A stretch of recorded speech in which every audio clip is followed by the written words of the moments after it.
My name is Julie Smith. I'm the internal auditor for the district. I've been with the district for about 6 years, but in this role since May. So I've enjoyed getting to know you. I'll meet a couple more of you tonight, and I look forward to working together with you this coming year.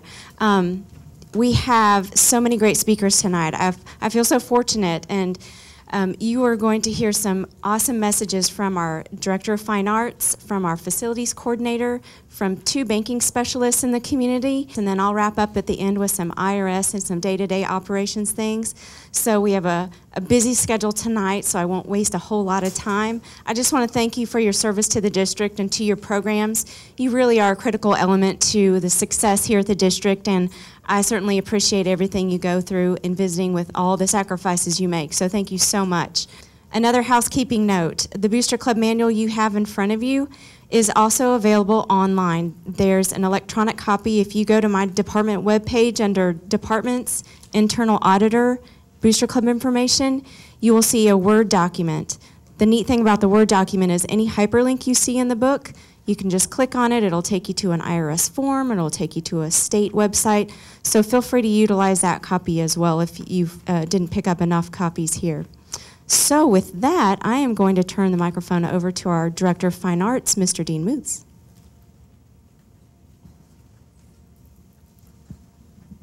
Thank you, Julie.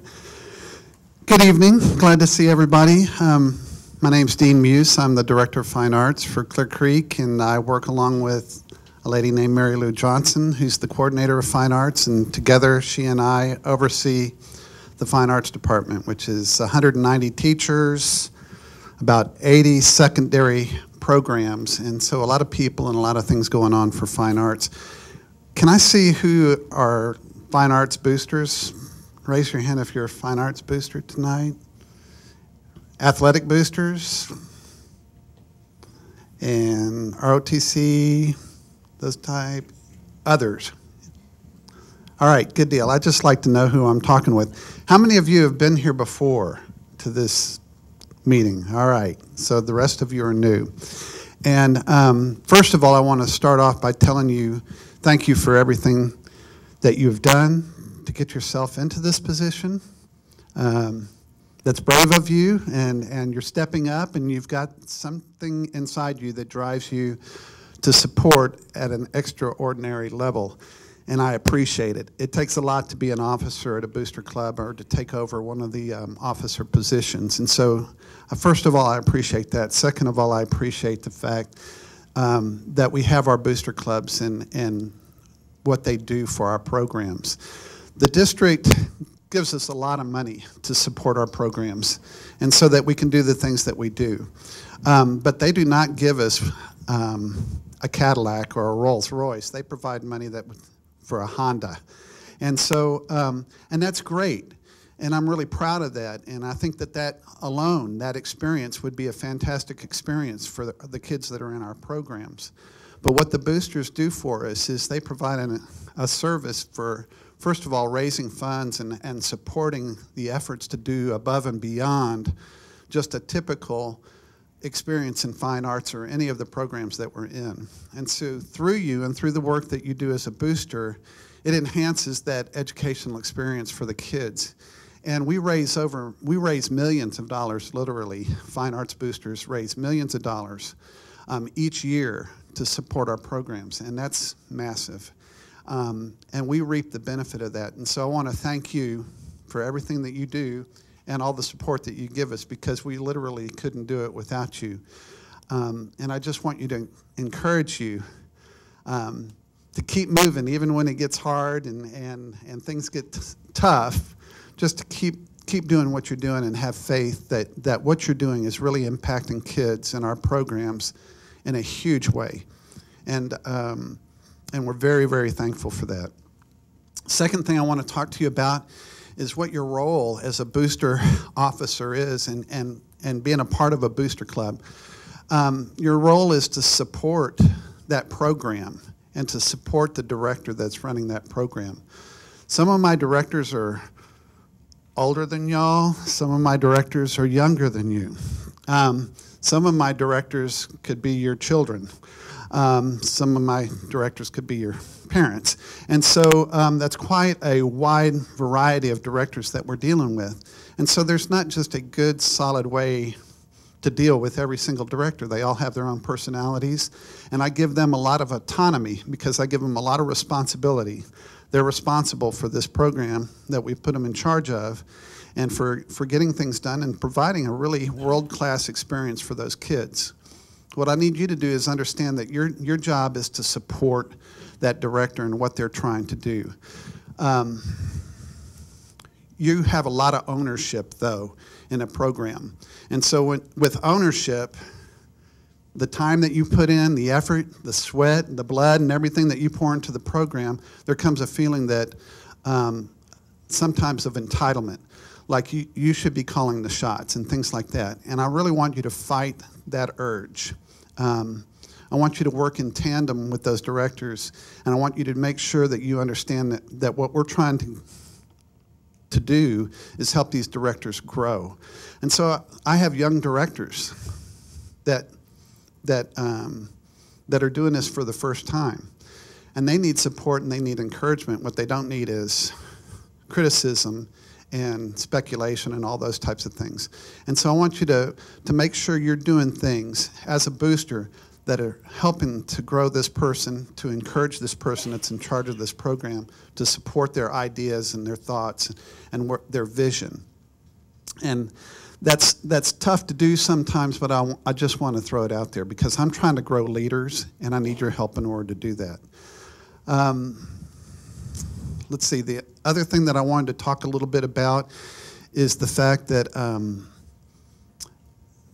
is the time that you're putting in and the time that you're working with the leaders. Just realize, that they are worn out just like you guys are. A lot of times we're having a big booster meeting, and it's in the middle of the week. It's in the evening, and everybody's been working really, really, really hard. And just kind of realize the situation that we're in. Everybody's under a lot of pressure. Everybody wants to do a lot of great things. And so just stay as supportive as possible. The other thing is this is a formal environment when it comes to purchasing and when it comes to dealing with money. It's not an informal environment, and we clash a lot of times because we're used to taking a debit card out and swiping it and getting something just like that. But we live in a very formal environment, and sometimes those clash. For instance, it's very difficult to spend district money. You have to plan ahead, and you have to look way out ahead. It's a lot easier to spend booster money. And so when those two areas come together and collide, it can be kind of interesting. It can be kind of frustrating when you're putting money towards something and you have to really, really plan ahead for it. It's very frustrating for the directors. It can be frustrating for you also. But just realize that we are locked into how we purchase things. And that's why we have an extensive booster manual. That's why you're here tonight. You're going to hear some unbelievable information that's going to really help you along the way. And there's going to be information on the website that's going to be there to help you also. So thank you again for stepping up. Thank you for everything that you're going to do for us throughout this year. I'm super excited to see what our programs are going to do. Each year, I think there's no way we're going to beat what we did last year. And sure enough, we come up with stuff that just amazes me. And a lot of that's because of you. So thank you so much. And I'm super excited because you have an awesome resource here in Julie Smith, and she's going to do a super job for you and be there for you also. So I think it's going to be a great year for you guys, and I think you're going to really enjoy tonight. So thank you for being here. Oh, thank you so much. Okay, Julie Frame with our facilities department. She's a facilities rental specialist. She is going to visit with you about rentals in the district and the insurance that goes along with it. So I'm going to turn it over to her. Hello. Like she said, I'm Julie Frame. I'm the facility rental specialist, and I am here to help you rent any of the facilities that you would need to do your fundraisers or help you schedule them. It doesn't mean that there's necessarily going to be a cost. All the facilities are free for booster clubs to use. Where the cost comes is if you're going to need custodial help or if you have to have security services. That's the only time that you're going to incur costs. If you're going to have a banquet and you need special setup, that could be where you're going to need custodial. If you're having any type of competition, you could need security there. Those are where you're going to see where your costs come in. I put a form on the back table where it kind of explains where these costs could come in. If you're renting on a weekend, you're almost always going to have custodial costs involved there. During the weeknight, we try not to have any type of cost incurred there because you will normally have custodial staff on hand. Where you might have that cost is, say, if you're going to have a fashion show during the weeknight and you want a runway put up, special table settings, and we have to reset that cafeteria. That's where you could end up having, those types of costs. Normally, you will have a contract written. It's going to say if there are any costs, if there's no charges, what time you're going to have the facility, if it's going to be from 7 at night till 10 in the evening. That's what's going to be on your contract, and it's going to let you know everything that's going to be included. Does anybody have any questions about any of that? We're good?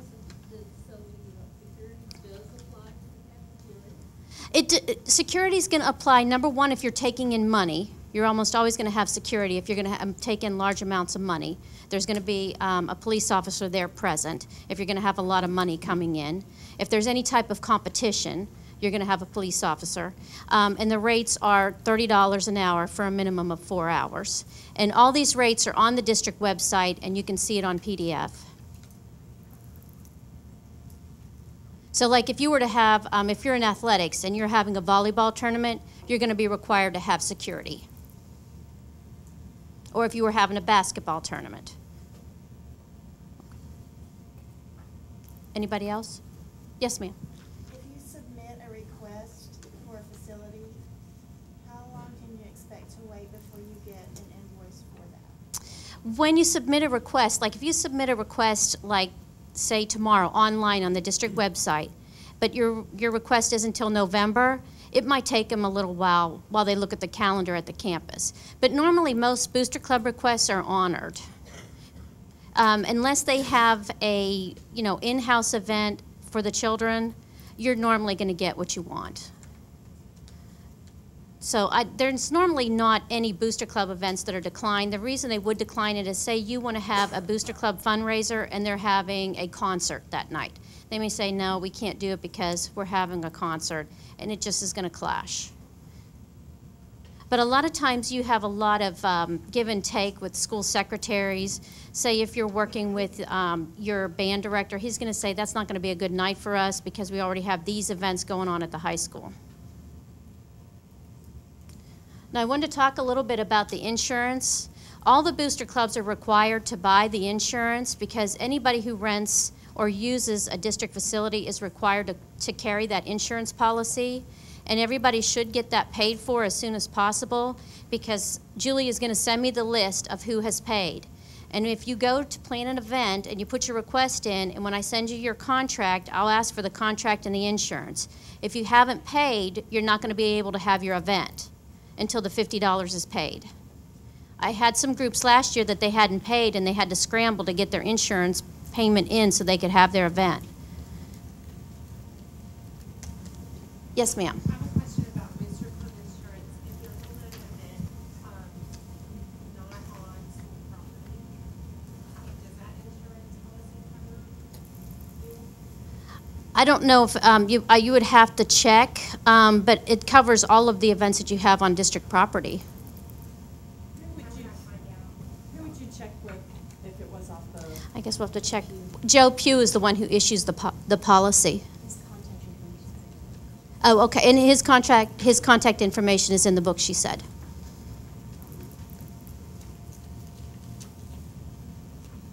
Anybody else? Okay, yes, ma'am.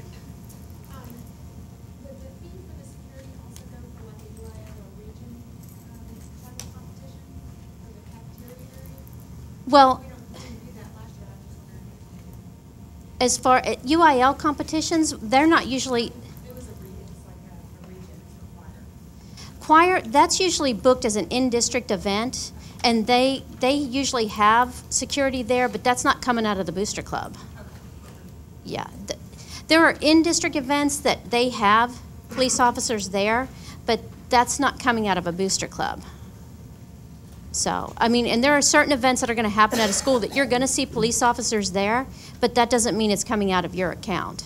And UIL, I don't write a contract for booster clubs for UIL events. It would be like if you decided that you wanted to hold, you know, like the band had rockathons. They had to, that requires to have a police officer there with the kids. Okay, if there's nothing else, thank you for your time. All right, thank you so much, Julie. Next on the list, we have probably two faces that if you live in the area, you've seen before. We have Jessica Gafford and Jason Martinez. They are branch managers at our local Wells Fargo banks here in town. They are going to go over some of the banking requirements and some common questions that I at least seem to hear and maybe they seem to see as well. So I'm going to turn the mic over to them to field some questions as well. Good evening. How are you guys this evening? Hope you're doing well. This is Jason Martinez. He is the store manager at the League City location on Main Street in the Historical District. It's the freestanding building. And I'm the store manager at the South Shore Harbor location inside the Randall's grocery store. And we're here tonight. We're just going to go over some common questions that booster parents have and see if we can help you guys out with any of those questions that you guys might have. I'm going to turn it over to Jason. And we got these questions, and one of the main questions, what documentation is required? And just to let you know, this is per Wells Fargo with our procedures, so it may be different with each financial institution. What we require is meeting minutes that you have when you have your meetings. We'd like to see maybe a letter. I've seen where people kind of, well, I'll give you some meeting minutes real quick and I'll scribble it down. We don't want those right there. We want some official meeting minutes. Your EIN number is very important. Have that available. All signers must be present.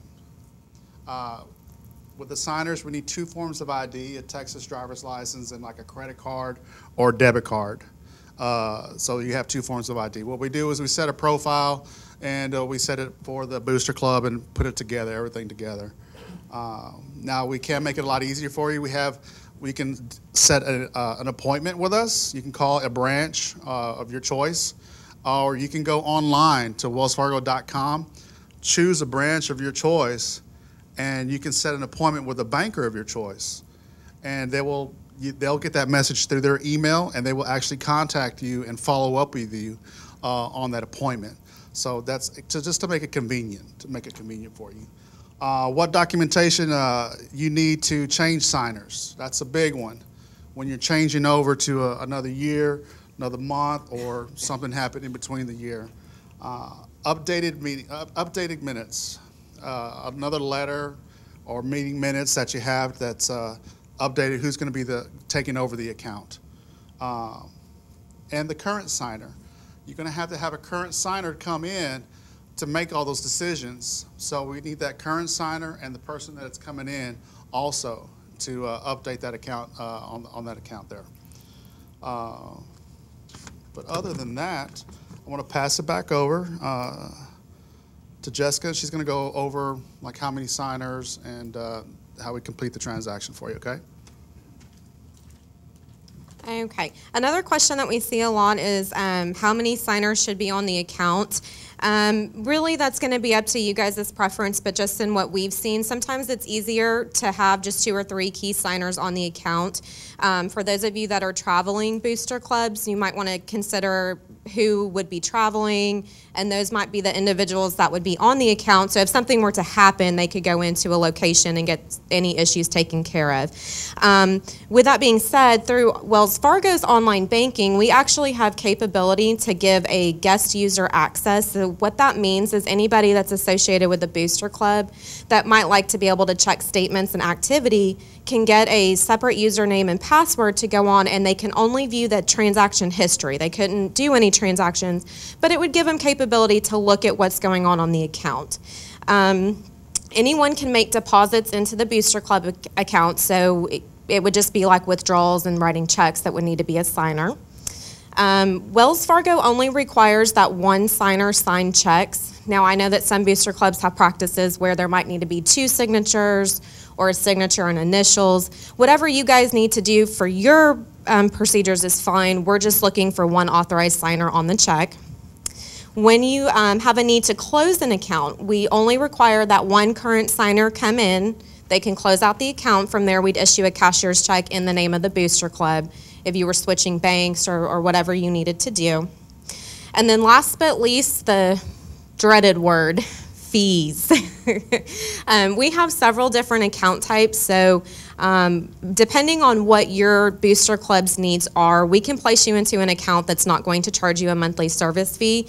And what we'll do is we'll make sure at the time the account's opened, you're aware of what the fees are. There's not going to be any hidden fees or surprises. With that being said, from year to year when the signers change, well, our products change as well from time to time. It's a good practice to get everybody together, set aside a little time to come in, see what's changed, and make sure that you guys are still in the best product for the booster club so that you're not getting charged any service fees. We know that every dollar is extremely important. So just take that time to, and even if it's not with Wells Fargo, take that time with your bank to make sure that you guys are in the best product that they have to offer. That's about all of the common questions that we have. Does anybody else have any questions for us? No? Okay. All right, well, we're going to leave some business cards out in the front. I think there's still some out there. So feel free to grab them. If you have any questions, you can call, you can email. And then Julie does also have our contact information should you need it. All right, just a few little housekeeping items. We'll go through the Booster Club manual together.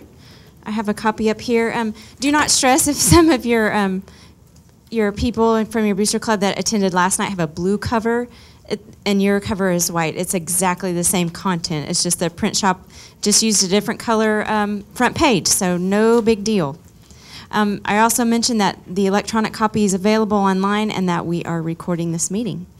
So one more thing to talk about before we get started. I know a few of you have mentioned the CCISD for Me portal that my predecessor used to upload documents, your audit packet.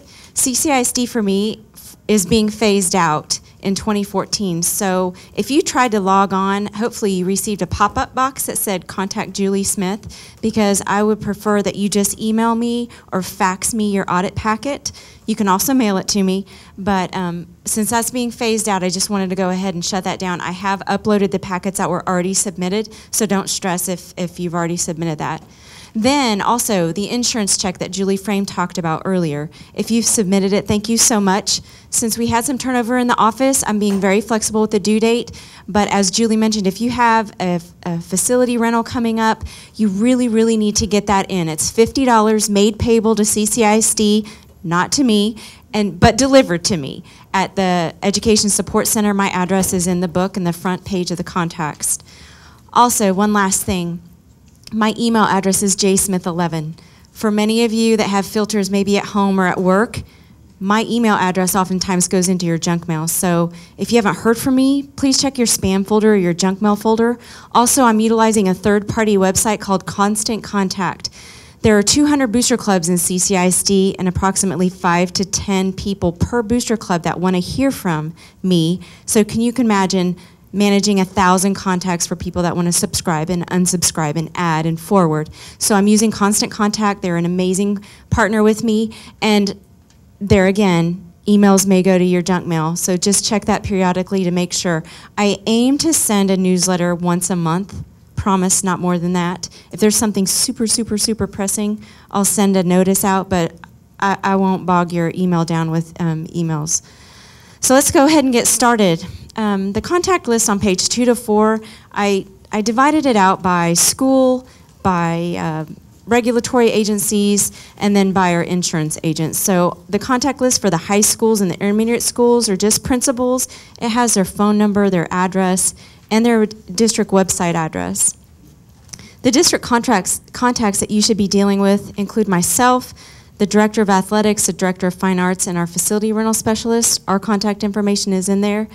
A question came up earlier about insurance. Joe Pugh, he's such a nice man. He will help you with camp insurance. He will field questions. If you have specific questions on what does our general liability policy include, it is up to $1 million, I believe. I can email you a copy of that contract if you really want. Some people want that.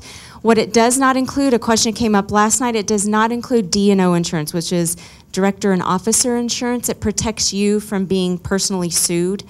I checked into that with Joe Pugh. We do not add that to the policy, and why? Because it is incredibly expensive. Joe told me that to add it, each booster club it's a cost of $1,200 per booster club. So if that's something you really feel you need, you may call Joe, but I'm just telling you that the district elects not to add that to our policy just because of the cost. Contacts with the state of Texas, the comptroller's office, and the UIL are both in the book. These people are very, very helpful. They have helped me at my job and helping you. I contact them on behalf of you. So I encourage you to reach out. You don't have to go through me to get to them. They have an open door policy. Internal Revenue Service, they have a dedicated department for exempt organizations, and there's their phone number as well. The calendar on page 5, I organized just to put everything in one place. You have your IRS deadlines, you have your state deadlines, and you have district deadlines. So this month, we have the audit packet is due to me. Fax, email, mail it to me. We have our meeting this month. Next year, I hope to maybe have it in August where we don't have so many district conflicts, excuse me. Then in October, your, I guess that would be your third quarter sales taxes due. That's 20 days after September 30th. In November, if your year-end date for your booster club is June the 30th, which I would say probably 75 to 80% of the booster clubs here are, your taxes are due November 15th. Now, how the IRS calculates that is they do 15 days after the 5th month of your year end. So a couple slides ahead, I'll show you the 4 most common year-end dates for booster clubs and then what your due date will be. In December, there's nothing due. January, if you are an annual sales tax filer, your taxes are due. And if you're a quarterly sales tax filer, your 4th quarter taxes are due. February, March, absolutely nothing. April 20th, that's your 1st quarter taxes, they're due. May 15th, a couple of you talked about franchise taxes. You should not have to file those. You should all be tax exempt. But if you're receiving a notice, please work with me and call me, and we will get you exempt. That means that the state of Texas does not acknowledge you as a tax exempt organization. So you should not have to file that. But if you do, please note May 15th is your deadline. In June, you have nothing due. In July, your 2nd quarter sales taxes are due, July the 20th. And July 31st, I'd really like to see if you all could email me a copy of your new officer information. And the only reason I say that is because ideally I would like to have this meeting in August, and in order to update the contact information, I would love to have those new email addresses to input into the database. And then if you have a change of address in your organization, that would be a good time to get the IRS updated and let them know there's a form there, there's a hyperlink on the in the electronic copy of the Booster Club manual. So that would be a good time to update that. In mid-August, I don't know if any of you participated in the concession stand lottery. There's a lottery in the district where you're allowed to participate and work at one of the concession stand football games. It's a wonderful, wonderful opportunity to earn $750 for your club. That lottery is held once a year, and it is held in mid-August before the games begin. So then, they did, yes. This was the first year they upped it. It was $600, and now it's $750.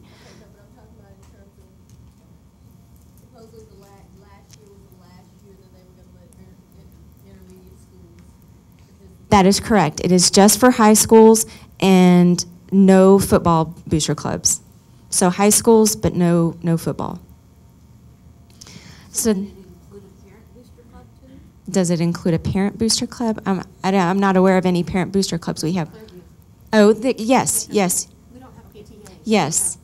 Yes, Clearview, Clear Horizons are allowed to participate in that. You are very welcome to do that.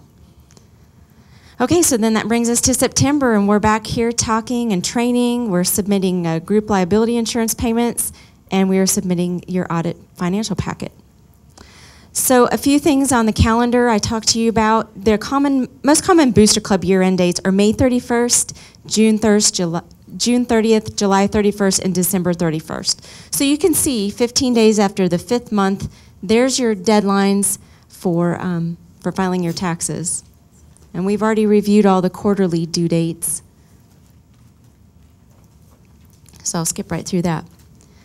In terms of a Booster Club organization, here on page 6, there is a checklist to starting a Booster Club. And I know there's a few of you in here that are thinking about starting a Booster Club or have a Booster Club or maybe have lost your tax exempt status.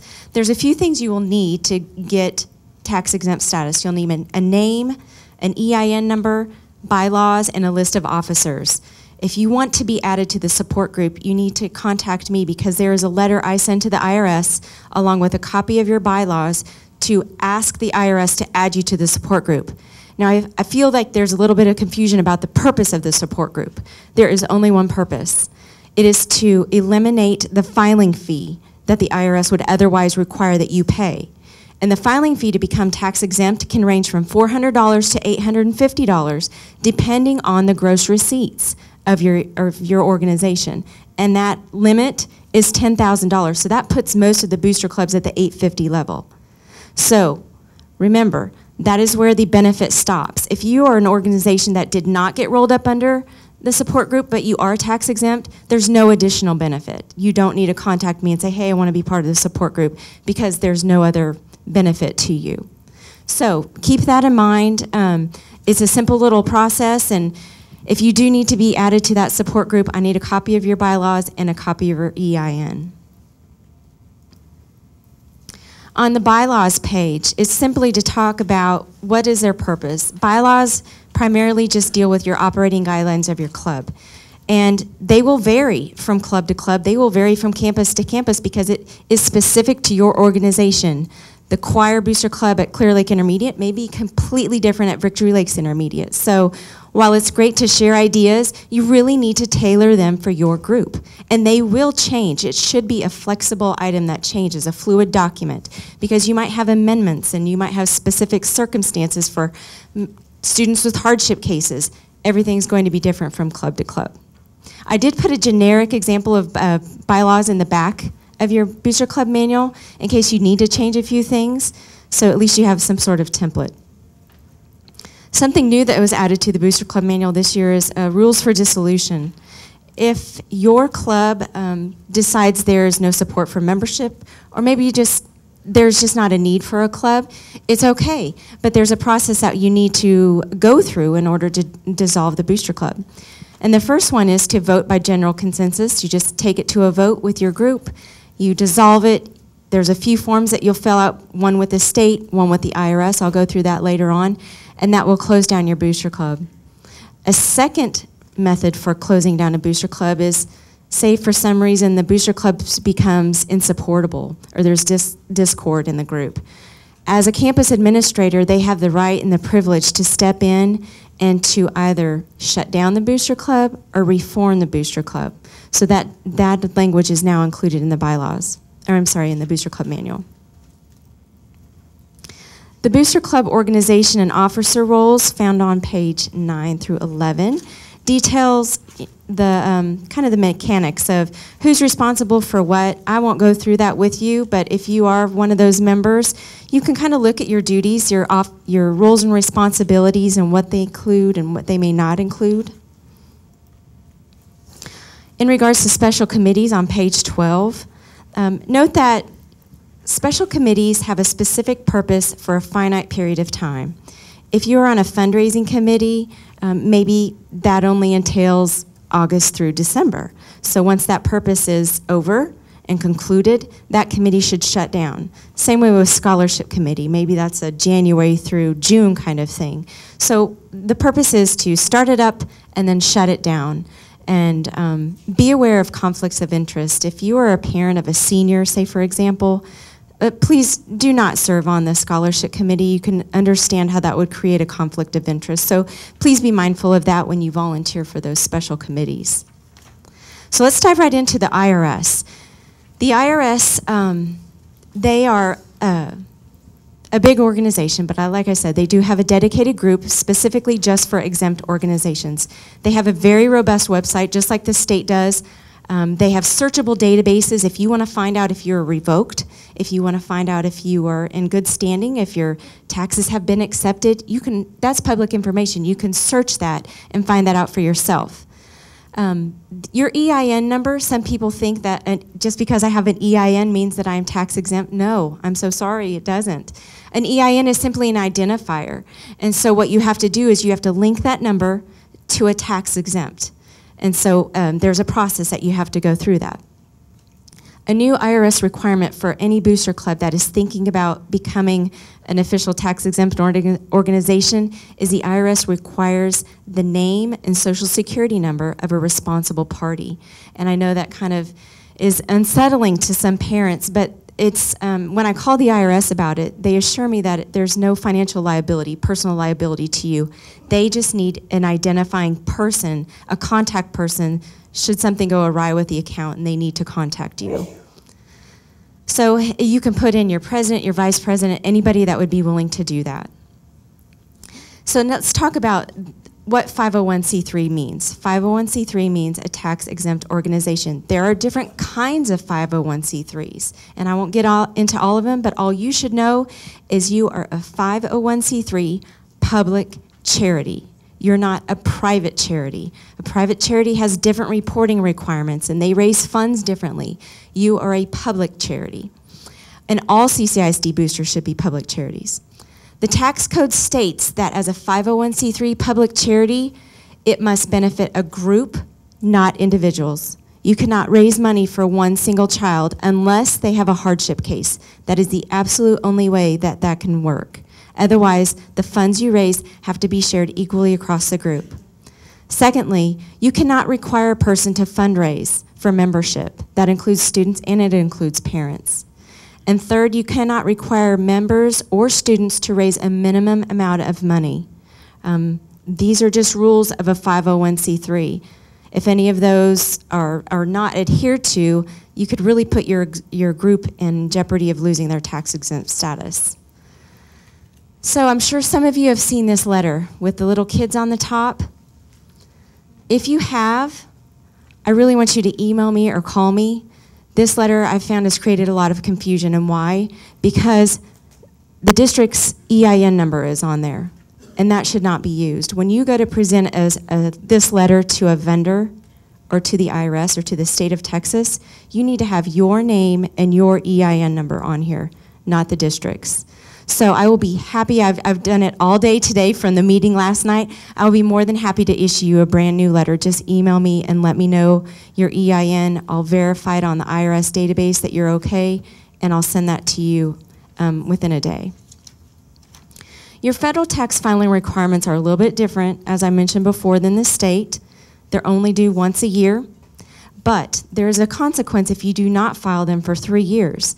The IRS will send you a couple notices, and then they'll just automatically revoke your tax-exempt status.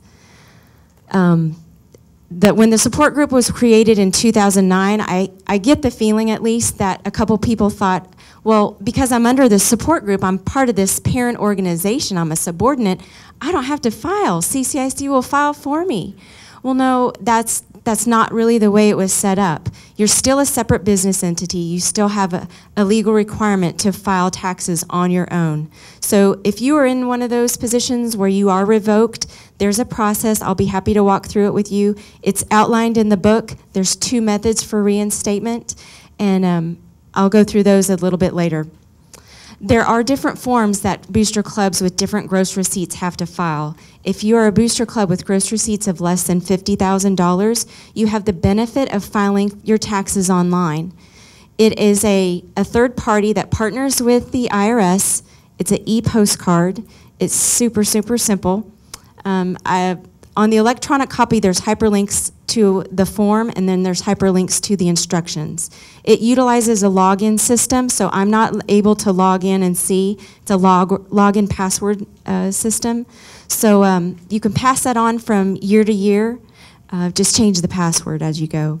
If you're a booster club that has gross receipts of greater than $50,000, the IRS requires you to file paper copies, and CCISD asks that you have an accountant, CPA, or someone with some tax knowledge complete your taxes for you.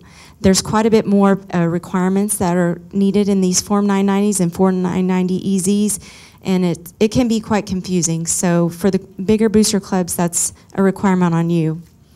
A little bit more detail about the Form 990N, it's free.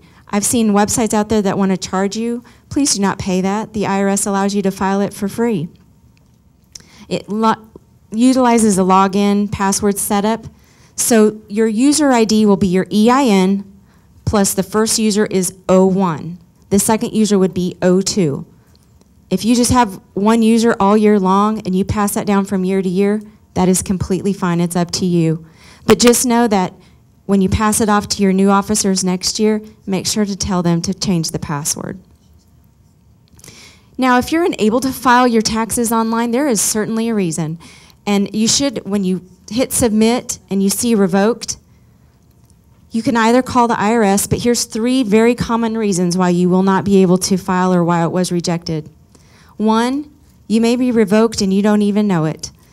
2, your gross receipts may be too high. You may be greater than $50,000.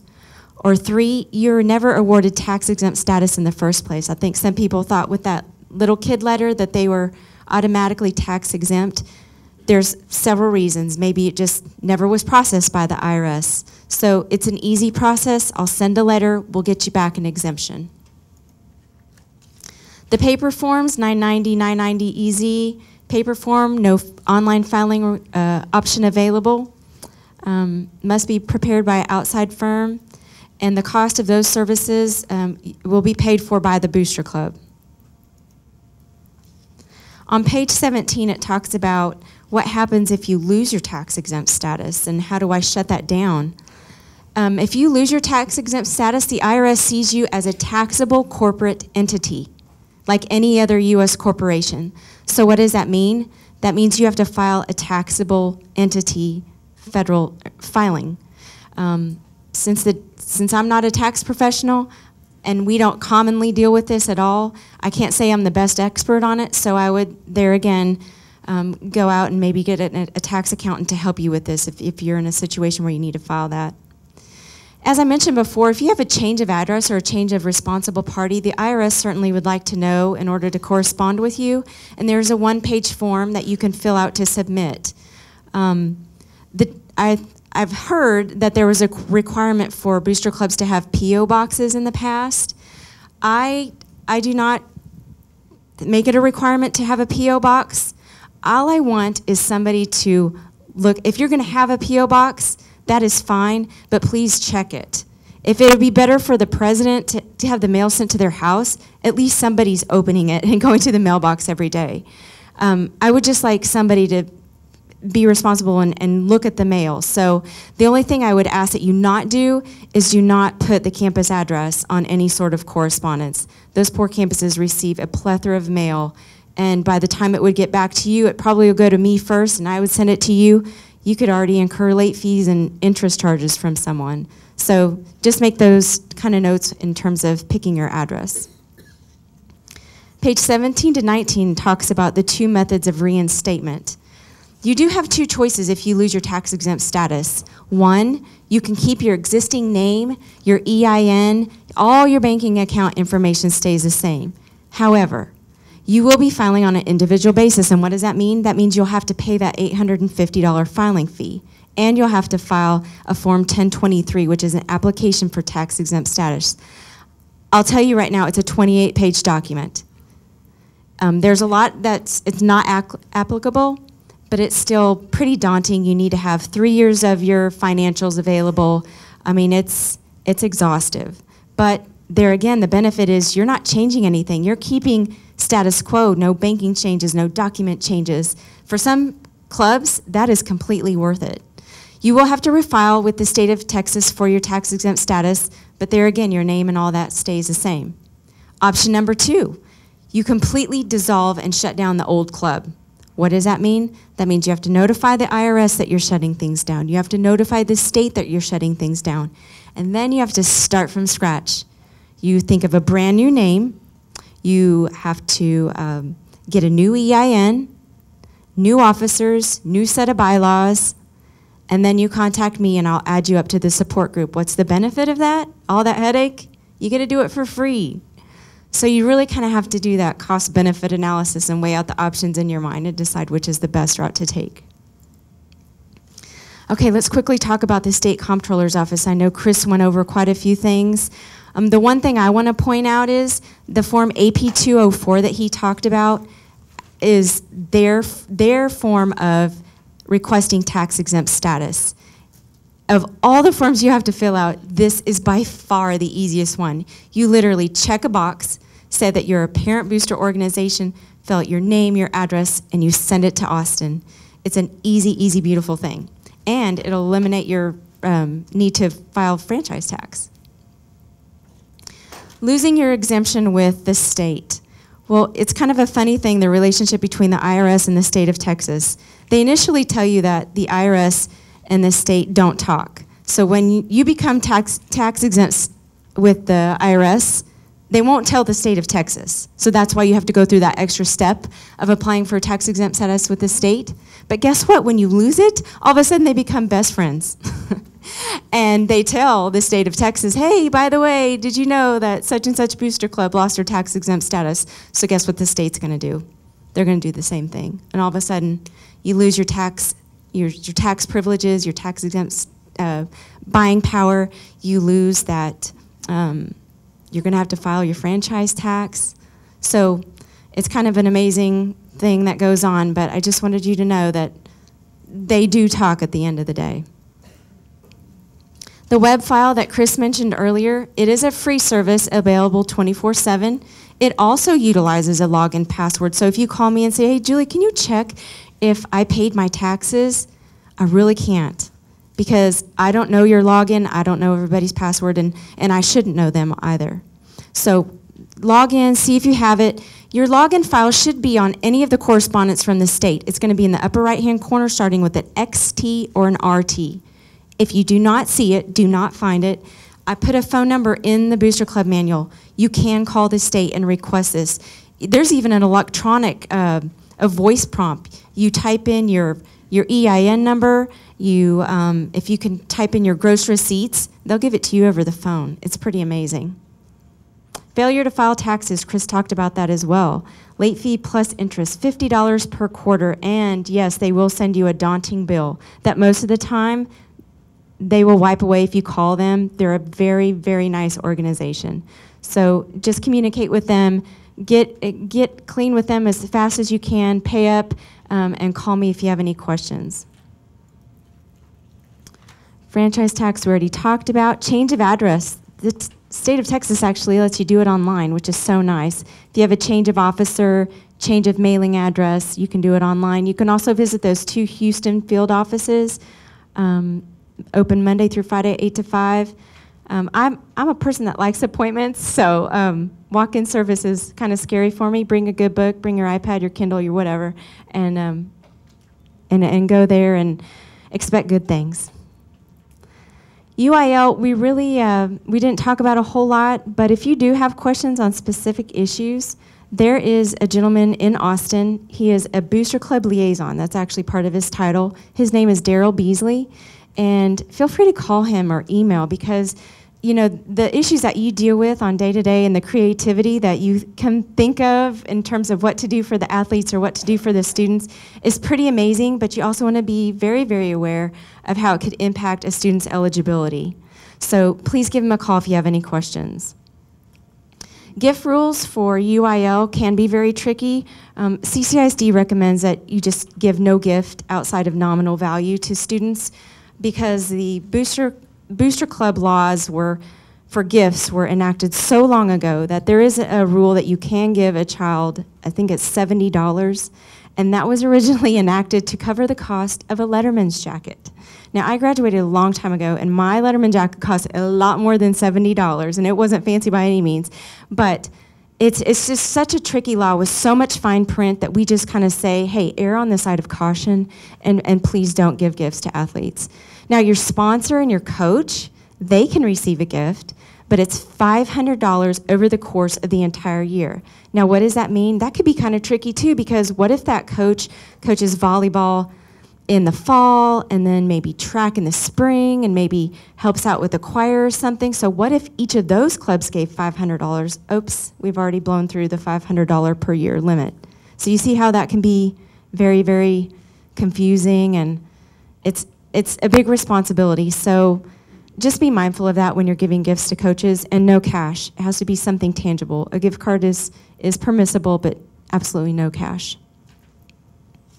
In terms of the funds of flow, or the flow of funds, I'm so sorry, for the way you spend your money, there's two ways you can spend money. You can buy products, give them directly to the students. Say you wanted to buy binders for the band, and you go out to Office Depot and you buy a bunch of binders and you just give them to the program. That's fine. It's completely permissible. But the better way is to donate the money to the school. The school places the funds in the program's activity account, and then the district is able to utilize their purchasing contracts, because we get a discount with Office Depot and we have purchasing power with them, so we could actually kind of take the funds and maybe take them a little bit further. And it's actually the IRS prefers that way. So if you're able to do that and work cooperatively with your sponsor, that's probably the best route to take. And there's actually a guideline found on page 34 of things that should be paid for with activity funds and things that can be paid for with Booster Club funds. So please take a look at that. Carryover balances. Let's see, we're on page 35. I get this question a lot. There's no rule that you can or cannot, you can carry over money from year to year, and you should, because think about it, you have maybe you have something coming up right after school starts, so you're going to want to budget money for that. What you cannot do is say you're saving for a trip 4 years down the road. Well, if you're a senior parent, I mean, you probably won't be so happy about raising funds for something that's going to happen 4 years when your child's not even there anymore. But if you're a treasurer or a president, just be mindful and have good budgeting practices and plan accordingly. But the best practice is to use the funds for that current year.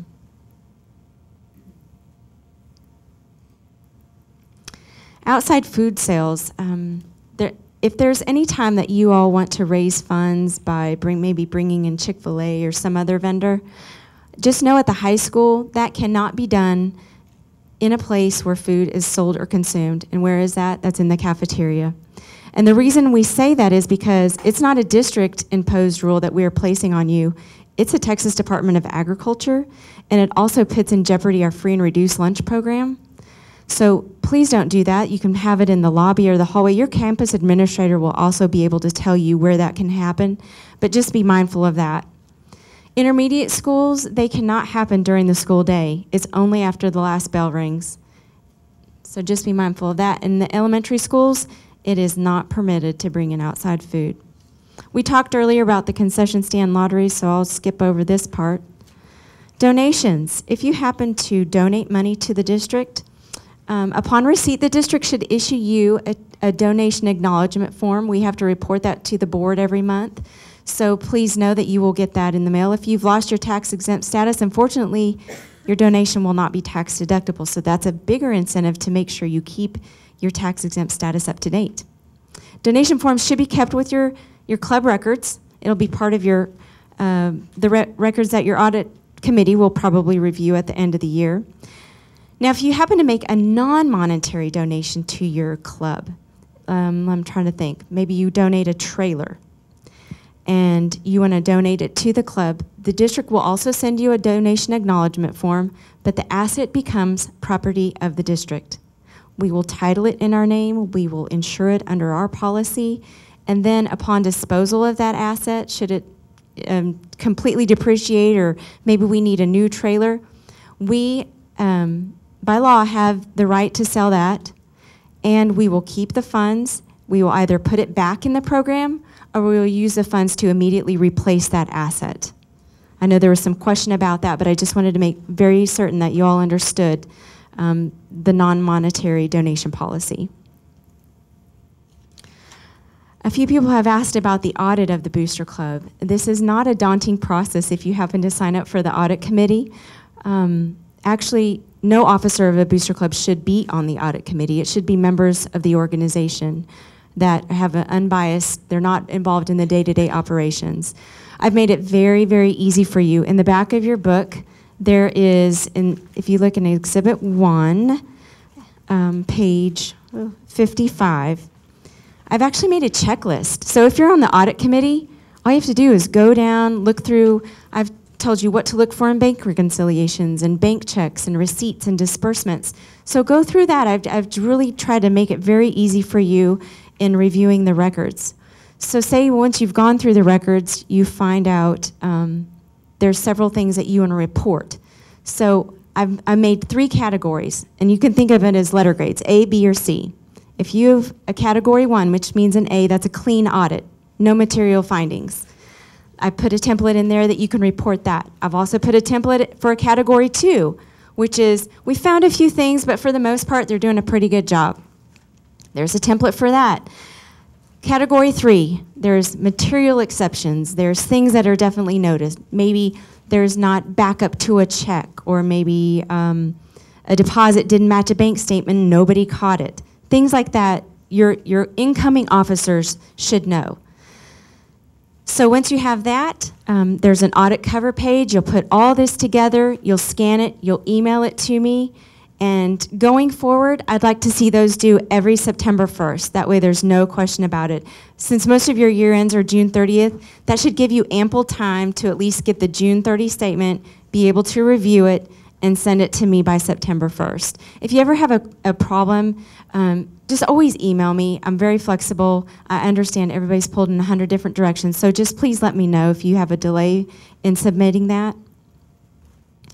There's a new protocol for flyers this year. I don't know how many of you have camps or send out things in student backpacks or at the campus level, but the district elects to discontinue the use of paper flyers. There's a process called Seasons of Fun, and it'll be an electronic version of campus flyers, and it's pretty exciting. You should receive a notice with your student in the coming weeks about this process.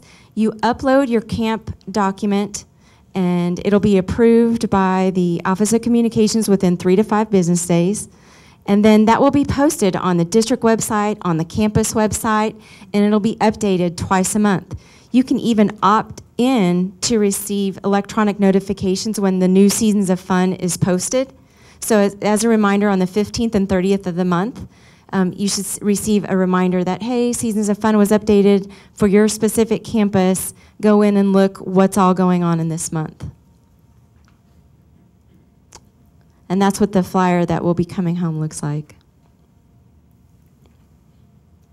Money handling procedures. There's a very detailed list in the book. I'm not going to go over that right now. What I do want to go over is 2 new changes. Booster clubs are permitted, yes, they are permitted to have a debit card.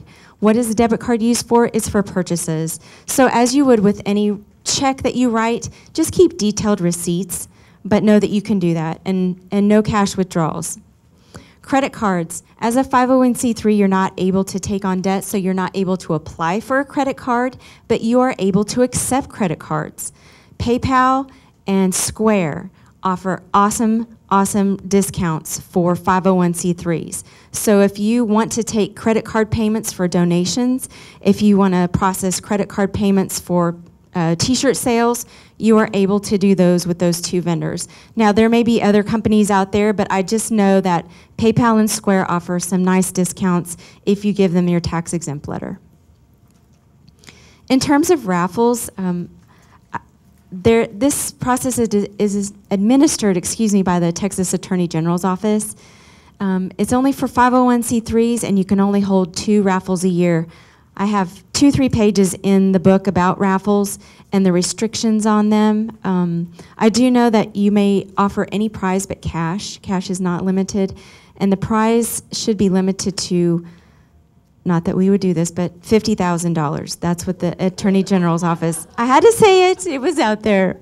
And ironically, you can offer lottery tickets even though the prize could be greater than $50,000. So just wanted to note that for all you big booster clubs that can offer a raffle prize. That's pretty amazing. Record keeping, just to let you know, the IRS can go back 3 years, but if they do audit you and find that there's a material problem, they can go back 6. What I recommend is 7. So that pile of papers that Chris talked about earlier that was left on your lawn in the wee hours of a Saturday morning. So we're in 2014, 2020, 2007. Anything you see before that, you're safe to toss it out. Scholarships, we're almost done. Scholarships, you must state in your bylaws how that is to be given. Is it based on need or is it based on merit? Do they have to write an essay or is it based on a hardship case? Funds should be sent directly to the university. Let's try to take the campus out of the equation. There again, they get lots of mail, they get lots of requests. Sometimes that check could sit there in the campus bookkeeper's office for how long? So send it to the university registrar, make it payable to the university for the benefit of the student. So I cited my example, Kansas State University for the benefit of Julie Smith, and that's the way the check should go. One other thing, UIL eligibility should have concluded before your funds are sent. Student fees and fines. Booster clubs cannot place a student on the campus fees and fines list for failure to raise money. I know some people may feel it's unfair, but that is just not something that is part of the 501c3 organization. We talked about how you raise money for the benefit of the entire group. So really, you cannot place that student on the fee and fine list. Student privacy, this is another new thing with the rise of Facebook and Twitter and Instagram and all those things out there. We need to respect our students and we need to respect the privacy of the parents that do not wish to have their child out there. So we ask that if you have something you want to publish, that you get permission from the parents to do that. I had a parent ask me last night, well, can't I just piggyback off the district's media policy? No, I'm afraid we cannot. I asked our general counsel today, and we cannot. So it doesn't have to be fancy. I found one today online for a parent. It was a simple page, just here's my student's name. Yes, I agree to do this. You may use it as you wish. So it doesn't have to be fancy. Yes, sir. Student fees and fines. I see what you're saying about not raising money, but what if we issue them something that they go out and sell, and then we hear that they have sold it, but they do not return the money into us? I deal with that in the book as well. That's something that the Booster Club has to pursue on their own. Okay. Yeah. Volunteering in CCISD. Anyone who has direct supervisory access to a child needs to go through a criminal background check.